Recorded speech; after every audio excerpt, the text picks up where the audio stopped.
তেহারি রান্না করবো। কেন আছে প্রায় 1 কেজির মতো গরুর মাংস, 1 কেজির আর একটু উপরে। তবে আজকের রেসিপিত নেনি মাংস বেশি থাকবো, মানে মাংসের তুলনায় আর কি, সরি, তেহারির তুলনায় যে চাল এবং মাংসর যে একটা ব্যালেন্সিং ব্যাপার স্যাপার আছে না, তো মাংসটা বেশি থাকবো। খেয়ে জানি আজকে মনে হইলো একটু বেশি করিয়া করি।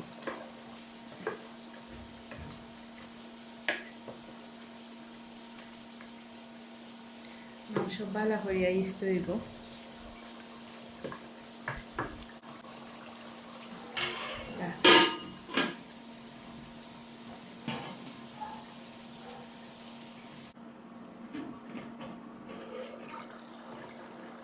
বাক্কা সময় জাল হইছে। যেমন গরুর মাংসের যে পানি আসলো, এই পানিটা আমি আগে শুকাইছি, এরপরে আবার পানি দিছি, অনেক সময় জাল হয়েছে। আশা করি গরুর মাংস সেদ্ধ হয়ে গেছে। এখন আমি ফুলার চাল দিলাম।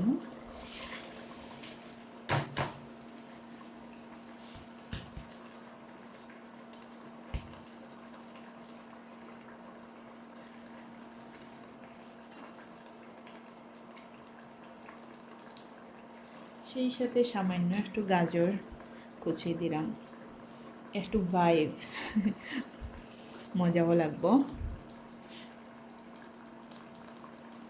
বাই দা ওয়ে, আজকে তেহারি রান্না।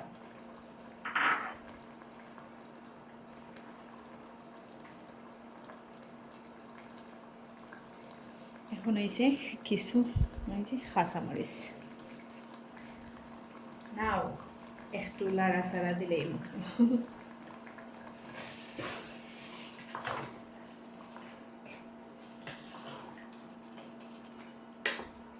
এখানের মাঝে তেহারি রাস্তা প্যাকেট মশলা দিছি, আর আমি জাস্ট পেঁয়াজ ইউজ করছি প্রায় 1 কাপ পরিমাণে, নাথিং এলস। মানে আর কোনো গুঁড়া মশলা এটা নাই আর কি। তেহারির যে রেডিমেড মশলা ফুল প্যাকেট ইউজ করছি, যে কোনো ব্র্যান্ডের ইউজ করতে পারবা। ও দেখো মাংসের পরিমাণ তুলনামূলক অনেক বেশি। যাই হোক, এখন আমি ঠান্ডা পানি ইউজ করবো, গরম পানি ইউজ করতাম না।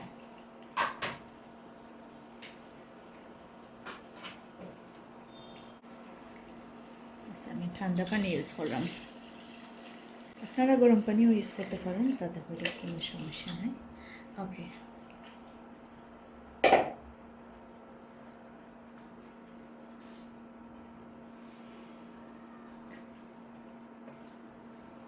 আশা করি জোর জোর হইব। আমার তো আর বুঝুই না নি, পাক্কা গৃহিণী, আন্দাজ হয়ে গেছি। কি যারা নতুন তারা যেমন 2 ইঞ্চি পরিমাণ বাড়তি থাকতো আর কি, ওলা এর অতটুকু বাড়তি থাকতো।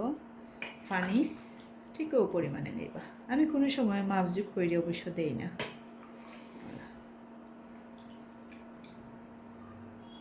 ফুটুক,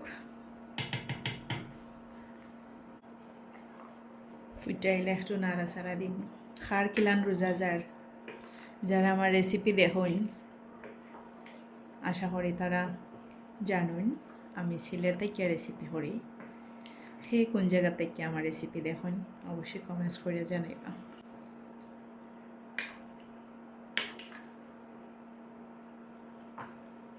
উৎসাহ হারাইলেই, কারণ এত কষ্ট করিয়া রেসিপি করিয়া আসলে লাভ নাই, লস ছাড়া। লাগি রেডিমেড মানুষে ওই যে রেডিমেড ব্লগ জেলা, ওই যে রেডিমেড তেহারি মশলাই দিয়া তেহারি করলাম না নেই, সেই মলা নাচানাচি করে মানুষে ব্লগ করলে রাতারাতি ভাইরাল, অথবা হাসামিসাই রেসিপি করলে হলে আর কি। অথবা যারা একদম মানে পুরানা চ্যানেল কিতা হইতাম, যারা 10 বছর আগে মানে ক্রিয়েট করছে চ্যানেল, এমনকি ভিডিও আপলোড করে, তারা তো আর অলরেডি ভাইরাল। দেখা যায় তারা 6 বছর আগের ভিডিও, 7 বছর আগের ভিডিও, যেমন অনেক পপুলার চ্যানেল আছে বহুত আগের, কিন্তু শুরুতেই খেউরিরই কিন্তু রেসিপির কোনো ঠিক ঠিকানা থাকে না, হাতে হাফে অথবা যে ব্যাকগ্রাউন্ড যে পরিবেশ তেমন একটা আচ্ছা নাই, মানে আমরা রেজ ইউজুয়াল মা হলতের কিচেন জেলাও আর কি ওলা এর ফলে তো সবই সাকসেস হওয়ার পরে একদম পরিপাটি আমরা তো ভিজিবল দেখতাম পারি, ঠিক না? কিন্তু আমি করোনার থেকে নানি কোভিড-19 থেকে মানে 2019 থেকে আমি করি রান্না বান্নার ভিডিও করার চেষ্টা করি বা আপলোড করার চেষ্টা করি। করলাম, চেষ্টা করি নাই, করলাম, করিয়া যাইলাম, মাঝে মাঝে অ্যাবসেন্ট থাকি বাইরে থেকে যদি আমার ফ্যামিলি মেম্বার্স কেউ আইন ইরেগুলার হয়ে যাই কি বুঝই না লন্ডন আমেরিকা থেকে আইলে অনেক সময় কিন্তু থাকে 2-3 মাসের ছুটি বা 3 সপ্তাহের ছুটি বা 2 সপ্তাহের ছুটি লইয়া যদি আইন নানি বহুত চাপ যায়। সো আমার চ্যানেলের আসলে অনেক ক্ষতি হয়েছে। লাগা 1 মাস 1.5 মাসও আমি অনেক সময় রেসিপি আপলোড করতাম পারছি না। 2019 চ্যানেলও কাজ শুরু করছিলাম, মানে নতুন ইমেইল আইডি ক্রিয়েট করিয়া কাজ শুরু করছিলাম, বাট আমি করতাম পারছি না, সাকসেস এখনও নাই। ওই যে মাঝখানো যে অনেক গ্যাপ পড়ে যায় কি, নাথিং টু ডু। বাট তুমি যদি স্বার্থপর পড়ে যাও কি তাইলে তুমি সাকসেস। তুমি যদি তোমার স্বার্থের মাঝে আঘাত আইব এরকম কোনো কিছুর মাঝে জাস্ট নো হয়ে নিতে পারো, নো, দেন তুমি সাকসেস। বাট আমার চ্যানেল মনে হয় জিন্দগিতে গ্রো হইতো নাই। আমার এই দিয়া সাকসেস মানে মিডিয়া সাকসেস কতটুকু আই ডোন্ট নো। একদমই যখন পানি শুকাইবার অবস্থা, মানে ভাত ফুলি উফরে দিয়ে উঠি যারগি, তখন আবার নাড়া দিলে এরম।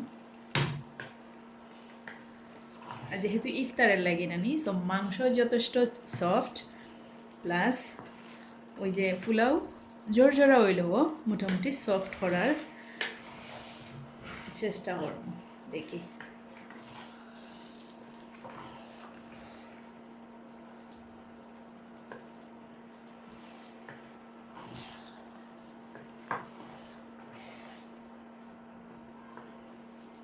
আমার কাছে লাগে ভাত অলরেডি ফুটে গেছে কি, তো আমি ফাফড় রাখি দেব। যারা সিলেট থেকে দেখরা বা সিলেটি কথাবার্তা A to Z বুঝুন, A to Z তো অন্যরা বোঝা সম্ভব নাই,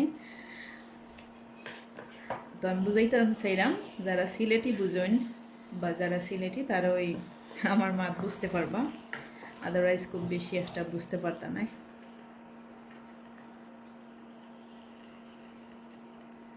ইয়েস, এখন আমি ডাক নাই দিয়া রাখি দেব। পানি নানি অলরেডি শুকাই গেছে একটা, দেখা নানি। ইয়েস,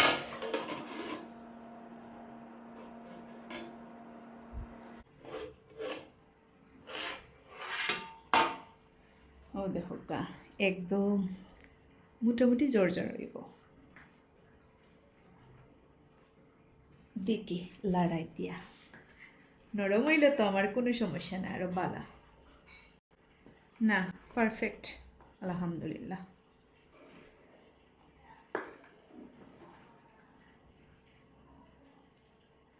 দেখতেই পারা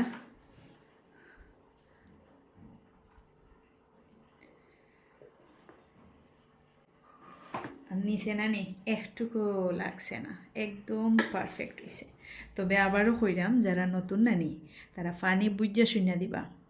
ও দেহকা একদম একটা সপ্তাহ খাড়াই তুই জোরা, এখন নামাইবার পরে যখন ঠান্ডা হইব তখন তো আরও গা সারব, ঠিক না নি? গা সারব বলতে আরও জোর হইব একটা। ও দেহকা ইয়েস, আমি এখন ডাকনাই দিয়ে রাখি দিলাম। আর ইফতারের লাগি মূলত আমি বানাইছি তেহারিটা। প্যাকেটের মশলা খইন আর যে সাতা খইন দেখুন তো খেউরির রাতের রান্দা মানে মজাও হয়, খেউরিটা আবার ওয় না ওলা আর কি। তো ঘুরি ফিরি আবার আইওর যে আমি রানলে অনেক মজা হয়, সত্যি কথা অনেক ভালো লাগে। আমি খুব যত্ন সহকারে রান্ধি, এটা আমি প্রতিটা ভিডিওত হই। যাই হোক, তো ডাকনা দিয়ে রাখি দিলাম। আমার রান্না কমপ্লিট। এদিকে সানা টানা যতটা ফল মূল এই সেই খাইটিয়া সাইডা রাখি দিছি ফ্রিজও, মানে সানা বুনা করে রাখছি টেবিলও। ওকে, আল্লাহ হাফিজ। আমি স্ক্রিনের মাঝে দিয়া দিই মনে দেখবানে আজকের ইফতারি। টাটা।